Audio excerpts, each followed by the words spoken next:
और उसके साथ रेप किया गया था। इतनी गंदे तरीके से हैवानियत दिखाई थी उसने। शरीर का कोई भी ऐसा हिस्सा नहीं था जहाँ से उसने काटा ना हो। और गंदे गंदे मतलब क्या सर मैं आपको बताऊं, बहुत ही ज़्यादा दरिंदगी दिखाई है उसने। मैं कहते में भी शर्मा, मगर मैं कोर्ट के फैसले से बहुत ज़्यादा खुश हूँ कि आज 73 दिन में उन्हें फांसी की सजा मिली है। बहुत ज़्यादा खुश हूँ जी। सरकारी वकील और प्राइवेट वकीलों ने मिलकर केस लड़ा है। उस बीच में धमकियां भी आपके पास आई? जी हाँ, बीच बीच में धमकियां मेरे पास भी आई थी। मुझसे तो ये कहा था कि तू चांदबाग में रहती है, तुझे चांदबाग से उड़ा देंगे। मैंने कहा मुझे इंसाफ चाहिए अपनी बेटी के लिए। और उस घर पे बिल्डोजर चल जाए, सरकार ले ले, हमें कोई वो नहीं है। चलिए अभी निर्णय लिया। हाँ, बहुत अधिकारियों ने बहुत साथ दिया उस बच्ची के लिए, सबने इंसाफ मांगा। हाँ, सबने सपोर्ट करा। अब दोस्तों आज मैं मौजूद हूँ बुलंदशहर की पोस्को कोर्ट के बाहर, और जो 4 साल की बच्ची के साथ दरिंदगी की गई थी, और तो मामला जहांगीराबाद थाने का है। और मोहल्ला कौन सा लगता है आपको? नई बस्ती लगती है सर। नई बस्ती का मामला है, और उस बच्ची को न्याय मिल चुका है। उस दरिंदे को फांसी की सजा हो चुकी है। परिजन मौजूद है बच्ची के, उनसे बात करेंगे क्या इनको खुशी है और कितना इनको वक्त मिला और किस तरह उसके दरिंदे ने दरिंदगी की थी। क्या नाम है आपका? मेरा नाम मदीना है। मदीना जी, क्या बच्ची के साथ दरिंदगी की थी उस दरिंदे उसके साथ रेप करा था, प्लस उसे मारा गया था सर। जी। उसे मारा गया था और उसके साथ रेप किया गया था। इतनी गंदे तरीके से हैवानियत दिखाई थी उसने। शरीर का कोई भी ऐसा हिस्सा नहीं था जहाँ से उसने काटा ना हो। और गंदे गंदे मतलब क्या सर मैं आपको बताऊं, बहुत ही ज़्यादा दरिंदगी दिखाई है उसने। मैं कहते में भी शर्मा, मगर मैं कोर्ट के फैसले से बहुत ज़्यादा खुश हूँ कि आज 73 दिन में उन्हें फांसी की सजा मिली है। बहुत ज़्यादा खुश हूँ। और 73 दिन बीत चुके हैं, किस तरह उसने इस काम को, इस गंदगी को अंजाम दिया था, गंदे अंजाम को? कौन सा दिन था बताएं? सर 23 तारीख बच्ची थी। की उम्र क्या थी? 3.5 साल की बच्ची थी। और 23 तारीख चौथे महीने की बात है, अप्रैल की है सर। ईद पे सभी लोग आए हुए थे। तो हम लड़की को काफी देर से ढूंढ रहे थे, मिल नहीं रही थी लड़की। तो हमारी भाभी कहने लगी कि काफी टाइम हो गया। मैंने कहा आके देखो, नीचे मिल जाएगी। हमने ऐलान लगवाए, जगह जगह ऐलान लगवाए मस्जिदों में। हम भी सब ढूंढते फिर रहे थे उसको। जब वो हमें कहीं नहीं मिली तो हमें शक उसके फ़हीम के घर पे हुआ, क्योंकि मैं पहले भी देख के आई थी तो उसका नेक और ब्लड में सड़ना था। फ़हीम के ऊपर डायरेक्ट शक क्यों गया आपका? फ़हीम ने कभी ऐसा कांड किया? जी 15 दिन पहले अपनी भतीजी पकड़ी थी सर उसने। सगी भतीजी के साथ? सगी भतीजी के साथ रेप करने की कोशिश करी थी उसने। तो इसलिए हमें उस पे ही डाउट था ज्यादातर। उसके घर के अंदर हमने जब दाखिल हुए, 9:05 थी, 9:05 थी जिस टाइम हम उसके घर के अंदर दाखिल हुए थे। दाखिल होने के बाद में सर वो फ़हीम, जैसे मेरी फूफी की लड़की ने गेट वेट भी खोले उसके घर के जाने के बाद में। तो डॉक्टर वसीम आया, इसका हाथ पकड़ा, इसको गेट पे कर दिया। तो मैं इससे कहने लगी ला टॉर्च दे, मैं अंदर जा रही हूँ। मैंने जैसे घर के अंदर एंट्री करी तो फ़हीम बेड पे बैठा हुआ था। जब बेड पे बैठा हुआ था तो इस तरीके से नेका झुका के बैठा था। बहुत ही गंदा मतलब नेकर हो रहा था, चादर भी गंदी हो रही थी ब्लड में। जब मैंने इधर साइड में देखा तो कुछ नहीं मिला।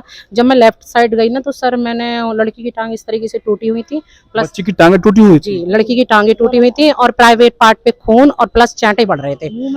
हाँ, उसके प्राइवेट पार्ट में भी बहुत सारे चांटे थे सर। तो ऐसा आपको कैसा लगा कि मतलब सब कुछ फ़हीम ने किया है और निकर वगैरह उसका आपको पता है? आदत ही ऐसी, उसकी हरकत ऐसी थी। एक तो बच्चे को खिलाने का वो था, वो बच्चों को लेता ना बहुत बुरी तरीके से खिलाने का था। और इसीलिए हमें शक हुआ दोनों को कि ये मोहल्ले में और कोई ना, और वो कहीं जाएगी नहीं। दरवाजे पे खेलता हुआ मैंने उसे 4:45 बजे उसके फ़हीम के दरवाजे पे देखा। तो मैंने कहा कि मदीना मुस्कान नहीं है, वो कहीं गई नहीं है। जो आपका शक था वो बिल्कुल सटीक निकला? बिल्कुल फिट बैठा, क्योंकि 11, 12, 15 दिन पहले उसने अपनी भतीजी को भी पकड़ा, उसके संग भी गलत करा। और फिर गली में भी मतलब ऐसे ही देखता रहता था बच्चों को। 2 दिन पहले मुस्कान की मतलब उसकी बुआ की एक लड़की थी, उसको भी खिला रहा था। तो मैंने कहा मामी ये कैसे खिलाता, गंदी हरकत से।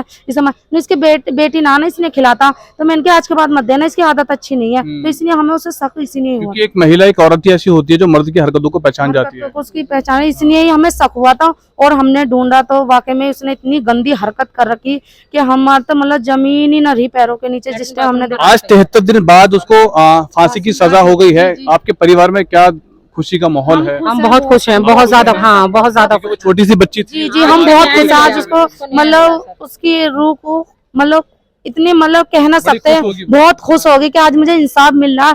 और ऐसे ही होना चाहिए। देखो हर कोई सोचे, 100 बार सोचे ऐसा करने से पहले किसी बच्ची के साथ। 1000 बार सोचेगा। हाँ बहुत। आप परिवार से ही हैं? जी मैं बुआ हैं? मुस्कान की बुआ हूँ। और देखिए बच्ची तो गली में खेलती हैं, और देखिए ताकि ऐसा पड़ोसी पे ऐसा शक भी नहीं हो सकता कि पड़ोसी ऐसा कर सकते हैं।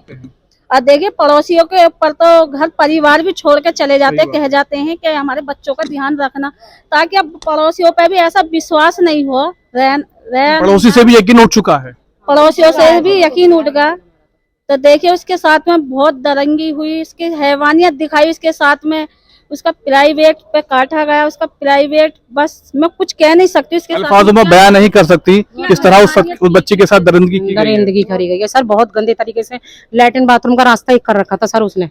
उस बच्ची के हाँ जी, उस बच्ची के साथ लैट्रिन बाथरूम का रास्ता, ऐसा नहीं होना उसके चाहिए। बाद अगर मान लीजिए आप बच्ची को नहीं देखती, मुस्कान नाम था बच्ची का, जी जी अगर आप बच्ची को नहीं देखती तो वो तो कहीं फेंक देती। जी, नाला घर के पीछे नाला था सर, घर के पीछे नाले में डाल देते वो लोग तो सर। नाले में फेंक देती। जी जी, नाले में फेंकने की कुछ तैयारी। मालूम भी नहीं होता। नहीं, हमें पता ही नहीं चलता, हम तो ये एक वो हो जाता किसने डाली किसने मारी। तो वो तो ऊपर थे ना, सारे लोग खड़े थे तो अंदर का गेट लगा के, वो इसने घुसन दे रहे नहीं थे बिल्कुल। परिवार में जैसे आप घर में अंदर घुसे थे, जो फहीम है आरोपी है, तो आप अंदर घुसे थे तो उन्होंने रोक लिया था या? रोक लिया था, हल्ला मचा रहे थे छत पे से के इसमें है, तुम देखे ना, ये कहाँ से आ जाएगी और हमारे घर में क्या करेगी। और घरना हमने की सब में ढूंढ लिया, पड़ोस का मामला है, 12-15 कमरे हैं उस घर में, तो हमने कहा भाई कमरे में ऐसी आ गई होगी। तो उसके घर वाले फिर एक 11 साल का लड़का वो खुद आया, हमने जबरदस्ती, वो घुसन दे रहे ना थे, कह रहे कहाँ है जो हल्ला मचा रही है। तो मैंने जबरदस्ती गेट खोला बाहर से, तो मुझे वसीम डॉक्टर ने मेरा हाथ पकड़ लिया कि रुखसारबाजी इसमें मत घुसो, कि वो सो रहा होगा फहीम। उनको मालूम था फहीम ने कांड कर चुका। हाँ जी, उनकी पूरी फैमिली साथ थी। ये बताइए मदीना जी, ये बताइए कि जैसे आपने केस लड़ा है, जी सरकारी वकील और प्राइवेट वकीलों ने मिलकर केस लड़ा है, उस बीच में धमकियां भी आपके पास आई थी? जी हाँ, बीच बीच में धमकियां मेरे पास भी आई थी। मुझसे तो ये कहा था कि तू चांदबाग में रहती है, तुझे चांदबाग से उड़ा देंगे।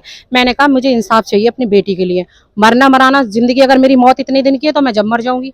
तुम्हारे डराने से मुझे क्या होता है, मैं इस डर से। जिससे जिंदगी बढ़िया है क्या? जी हाँ, इज्जत की जिंदगी जी के मरूं मैं, मुझे इंसाफ मिलना चाहिए। चलिए, अभी भी आप परिवार सब खुश है? जी जी, बहुत बहुत खुश है हमें सर। ये भी मिलना चाहिए कि उसके परिवार वालों को भी, जो सजा कोई किसी मिले। के परिवार और उस घर पे बिल्डोजर चल जाए, सरकार ले ले, हमें कोई वो नहीं है। चलिए, अभी निर्णय लिया है और बाकी भी हाँ, बस जी, यही जी, होना जी, चाहिए, सर। हमारे इसमें करना जी, जी। चाहिए। कानून पे कितना विश्वास करती है? बहुत विश्वास हो चुका है सर हमें तो इस। हाँ, अधिकारियों ने अधिकारी सारे बहुत अधिकारियों ने बहुत साथ दिया, उस बच्ची के लिए सबने इंसाफ मांगा। हाँ, सबने सपोर्ट करा है।